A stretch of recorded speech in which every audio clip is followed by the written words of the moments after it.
Right, so I've got a few days where I really need to get some little jobs done on the van. From my last video, you probably saw me drop in and pick up some fabric for doing the roof lining inside.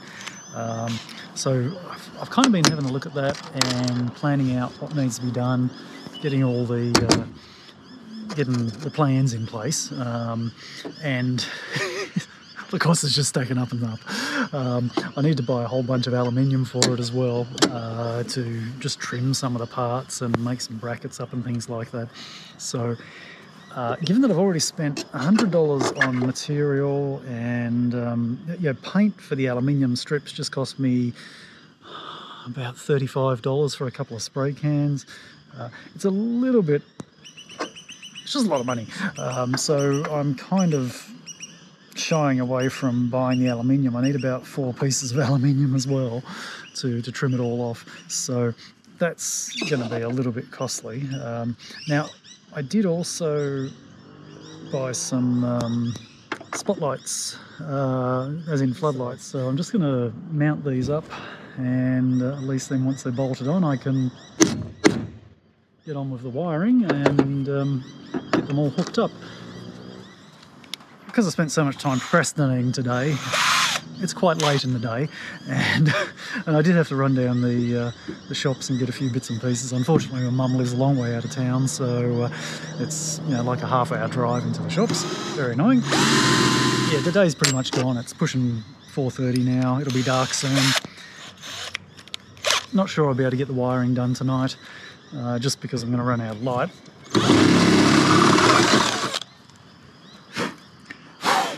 Fortunately, roof racks are aluminium, so the rubbish that's going all over my van is not going to rust and leave stains everywhere, luckily. Spotlight. Got some anti-seize here, R28, whatever that is.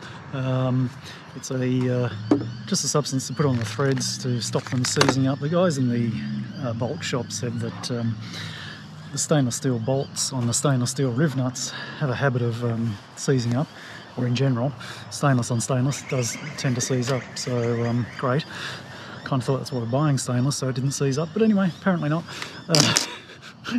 Anyway, they talked me into it. It was $12 for this little tub, so seems like a good idea. But then does sort of make me think, well, I've actually, up on the roof here, of course, I've got aluminium roof racks, and you have to use stainless steel fittings on that, otherwise galvanised metal ones will just chew out and rust. So I've got all these stainless bolts holding the solar panels down, so I probably need to pull all those out and put some of this anti-corrosion stuff on there as well, assuming they haven't already seized up. Right, so what I have here is a rivnut. So if you haven't seen one of these before, let me just take that off. This little device here. So what that is, it's a little threaded insert, and you use one of these tools here. This cost me $60 off eBay, and it's been absolutely sensational. So what you basically do, you drill out your hole the same size as the rivnut, you poke it into the said hole, and then you squeeze like all hell. Screw that down a bit more. Give it another squeeze until we're all done. Okay, feels about right.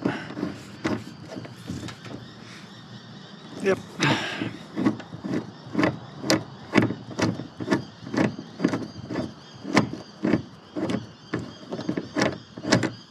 I now have a rock solid thread inside my my metal here, so I use these absolutely everywhere, right? I've got these things all through the van, holding all the cupboards in, through the floor, in places where I've got thick enough sheet metal. Let me just qualify that, right? These need to go into something thick, right? If you've just got thin body panels like this, then you need to put a plate behind it and bolt it, sandwich it with a plate, right? This is going into a 3mm piece of RHS here in the aluminium, so that's not an issue on that side. But really, there's no place for self-drilling screws in van conversions as far as I'm concerned, particularly into sheet metal, unless you're using it to hold something on that weighs nothing, like a bit of trim. And even then I wouldn't trust it. So yeah, this is by far the way to go. the strength of your joints go sort of in order from, you know, putting a plate on either side of the metal first is by far the best way. Your next step back is using these rivnuts, and that's good, but obviously not as strong as plating.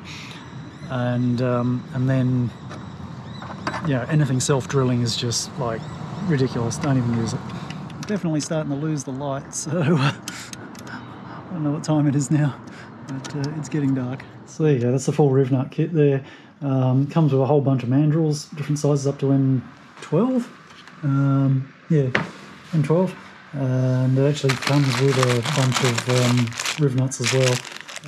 In the middle of a lengthy soldering process, getting all these wires in place for these spotlights. It's going to take hours. I think I've been out here about an hour and a half at least, and I've got one wired up so far, but about to hook up the second one. It's only a little bit dodgy standing on a ladder 3 metres above the ground with a power cord and a soldering iron. Makes it a little bit tricky because it's sort of on the roof, everything has to be waterproof, so heat shrinking, double heat shrinking, everything. Actually squirting some silicone into this big heat shrink just to try and seal it all up. Never done that before, we'll see how it works. Of course, if I have to replace one of these spotlights, I have to pull it all apart and start again, but yeah, I didn't go to the extra cost of buying the matching connector for that, which, you know, could have been a good idea, but I'd still have to be doing all the soldering anyway. So it's only a problem if one of the lights actually fail. That will be future Jason's problem. Alright, time to void my warranty. Not easy with when you've only got 2 hands.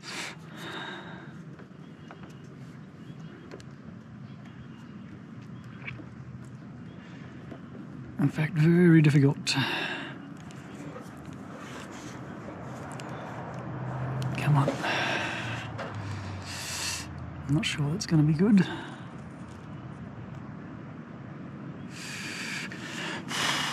How many times I've walked up and down this ladder already.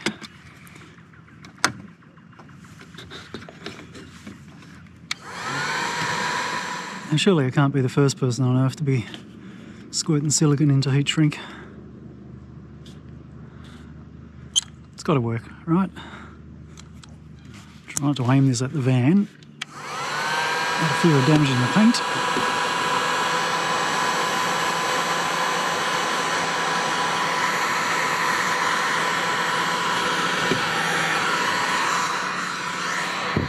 And the GoPro instead.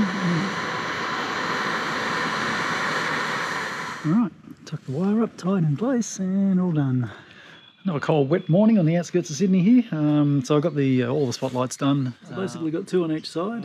So after I did that, I headed over to Ikea and J-Car. So a couple of things I needed to pick up there. J-Car, I needed some resistors. I want to dim down my interior lights a bit. So anyway, that's another story. Once I do that, I'll show you what I'm trying to do there. I also picked up a bunch of these little basket things here. Now, I have been looking for a solution for this problem I created myself for quite some time. Now, you'll notice that my overhead cupboards have got a bit of a 100mm lip underneath. The plan was always to put some kind of shelf or something on there that I can use for, you know, storing little bits and pieces and things. So I've been looking around for a solution for this for ages now and not found any little containers or anything that I could use that was suitable. You know, a shelf is a bit of a nuisance because, you know, stuff can basically fall out of it.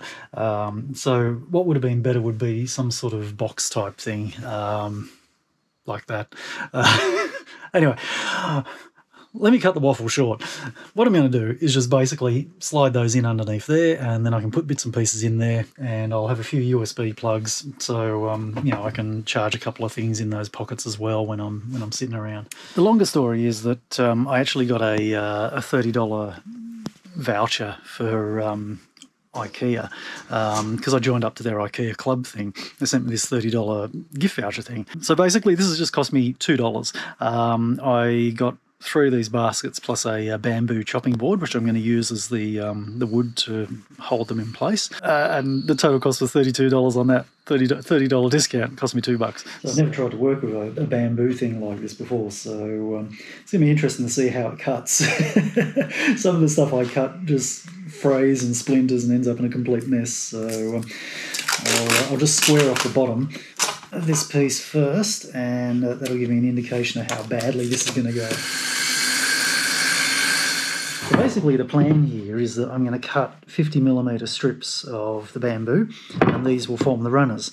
I've got a mark here where I'm going to cut out a groove in the bamboo, and that's where the drawers will slide in. Hopefully. and then I need to screw them all onto the bottom of my overhead cupboards incredibly precisely so that they match up perfectly to the width that's required for the drawers to slide in and not fall out.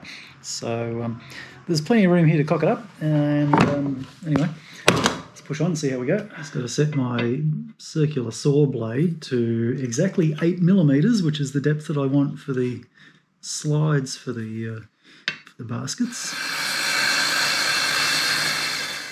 One groove, which hopefully the basket fits into.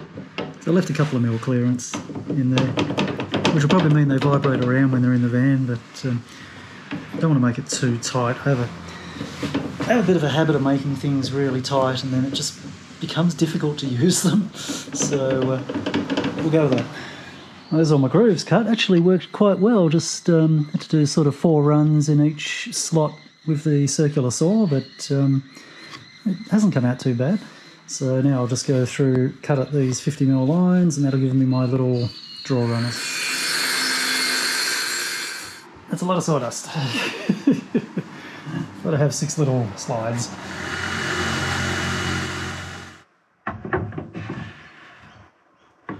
Ah, yeah, it's all come back to me now. So I've made that square to the front of the cupboard, but of course the back is not square because the side of the van is not square. So now I've got a gap here and no gap there, which means I need to carry that gap all the way across now, all of them. Oh my goodness, nothing is simple. Anyway, that's the easy one. Now I've got to get the next one in the correct position. Alright, so what I basically need to do is, the way I've cut these, the screw holes are actually exactly in line with the edges of the basket. That makes life a lot easier. I know that because I accidentally drilled through into the groove there. I can see that it's half a hole, which is really good. So that is about 418 wide, so I reckon 420, might be tight.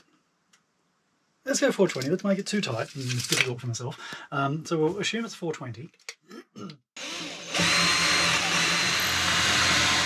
My original thought was to space these brackets apart and put the USB chargers, 12-volt USB adapter plugs in between them. I was just looking at the ones I've got, and they have blue lights on them, which makes it directly above where I'll be sleeping. Not a wise idea. So I'm going to maybe put them right on the end, which means that when I do my charging, maybe the end box will be for batteries and stuff like that, just charge them all down on the end one so that it's over the kitchen rather than in my face. So call it lack of planning or just really bad luck. This happens to me every single time. Like, I haven't really measured exactly where I started from. I just put it where it fit and off I've gone, right? And I'm putting screws through here, but of course I've got dividers between the cupboards, haven't I? And guess what's happened? So this is the one I've just put in. That's fine, no worries at all. If I measure about 420mm from there, it takes me right to the join of the cupboards. So I can't put the last one in the way I've done the others, so I'm going to have to leave a gap between them, which means, I don't know what, hang on, I'm going to do all that in a minute.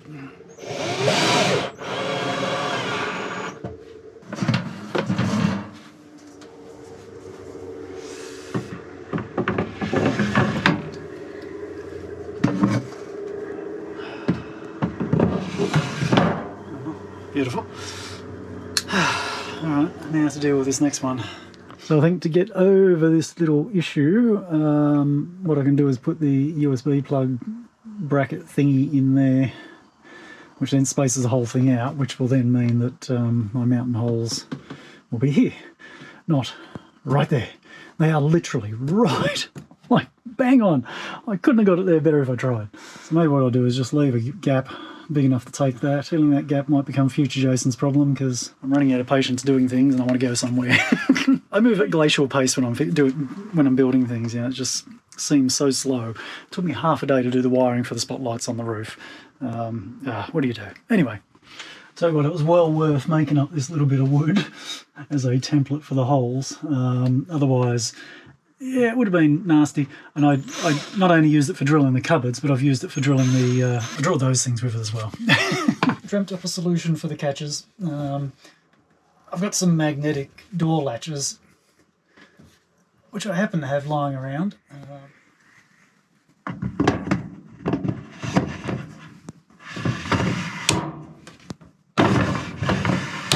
The first time I drive down the road, all my stuff will end up on the floor. But anyway, I'm not a fan of non-positive locking catches, right? So magnetic things in vans tend to sort of vibrate off. Am I setting myself up for failure? I think I might be. Everything else, I've got positive mechanical locks on them. So that when they lock, you've actually got to push a button to unlock it. There's not much of an option for what I'm doing here, mechanically wise, so we'll see. There we go. Now I've moved stuff out of this cupboard and put them into these baskets. So I've got another empty cupboard. What was the point, I hear you say? And there really wasn't one. It's just that I needed to have something underneath there because, like, that was kind of my plan. It's just been annoying me for ages. What it will do, once I put my USB charger in there, which, will I do it today? I don't know. Once I put the USB in there, then I can leave things sitting in here. Like, at the moment, my GoPro batteries have to go somewhere else, and I'm using a 240 volt adapter for it, which is a bit annoying. So I'm kind of planning on now making a little panel to hold the USB chargers out of the aluminium composite panel. So I'm not videoing this, I'm just trying to rush through it and get it done as quickly as possible. But basically cut out the sheet. I've got a V-groove on the back where I'll bend it, a couple of holes for the USB thingies. I just need to knock some screw holes in this and then work out how I'm actually going to mount it to the frame inside the van. That's the tricky part. Getting dark. I ran out of male spade connectors, so I had to drive all the way into town to go and get some, which, you know, is like a half-hour drive. And then, well, I needed some groceries as well, otherwise I've got nothing to eat tonight, so I had to do that too. I'm so close to getting this wired up.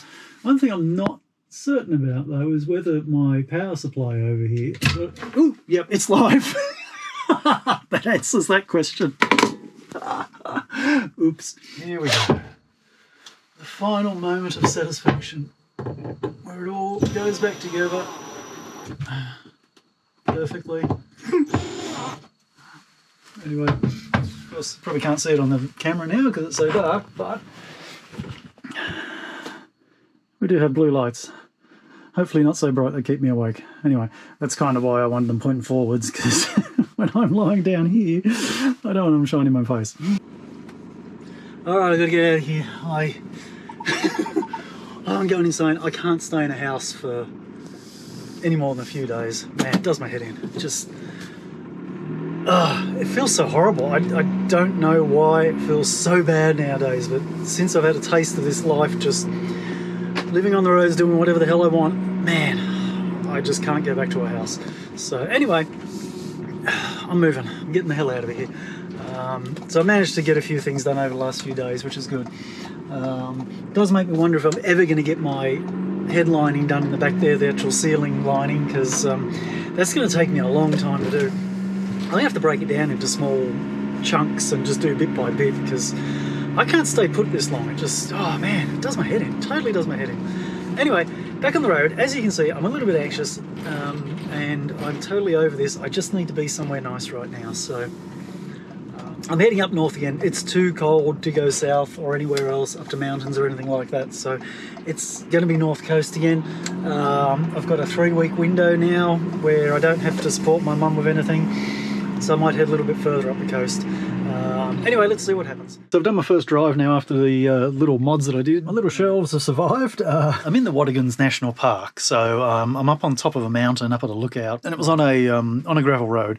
And it was a pretty bumpy gravel road. So one thing I was worried about with these little baskets is because I'm using magnets to hold them in, you do just pull them and they come out. I was a little bit concerned that with all the bouncing about and everything that they might pop out, but I think they're sufficiently tight that it won't be a problem. Certainly on this road was a really good test, and they all stayed rock solid. None of them moved.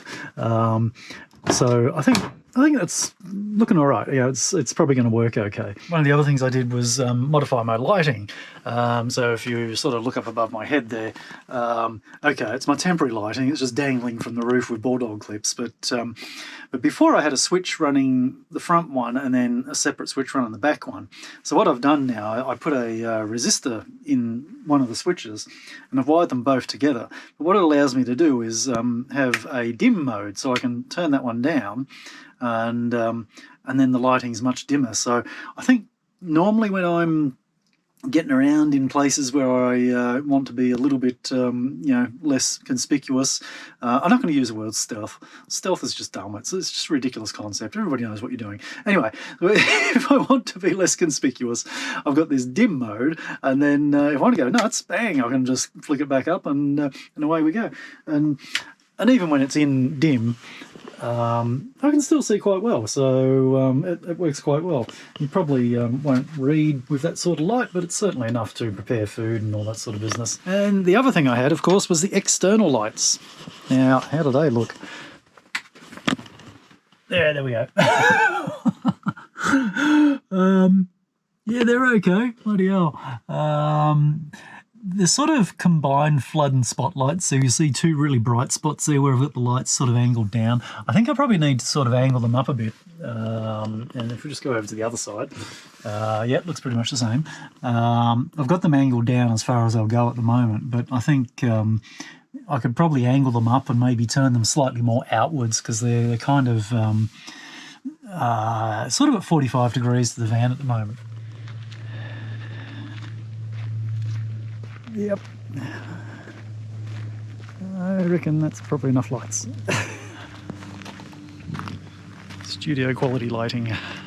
Bloody hell. Oh, great. But anyway, I haven't tried to actually drive with them yet. The biggest issue with having them on the roof is that you get a bit of a shadow because the sides of the van are curved.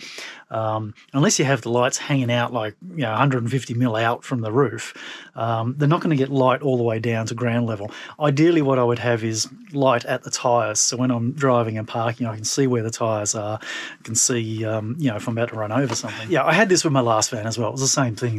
That I mounted the lights up the top, and you couldn't really see right close up beside the van. A bit annoying.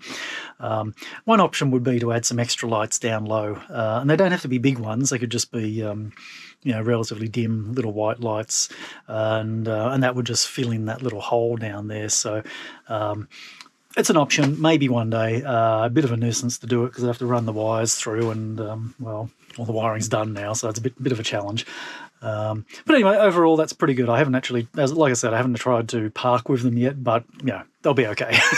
Anyways, that's pretty much it. As I said, I'm up at the Wadigans now, so there'll be a new video coming up soon on that place, and certainly some nice lookouts so far. And I hope to do a bit of mountain biking and various other bits and pieces. So thanks for watching, and I will see you in a few days' time in the next video.